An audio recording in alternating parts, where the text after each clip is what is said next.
Shoutout po sa tropang mag-iibon na Antipolo, Antipolo Birds Breeder. Ako nga po pala si Big Bird. Boss Patrick, magte-tame na rin ako para makasabay tayo sa pangalawang event ng UFP.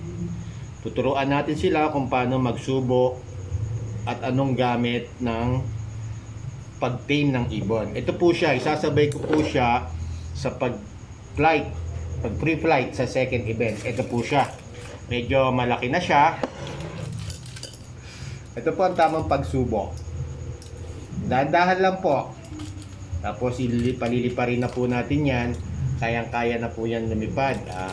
Para kakaiba yung ating pre-flight.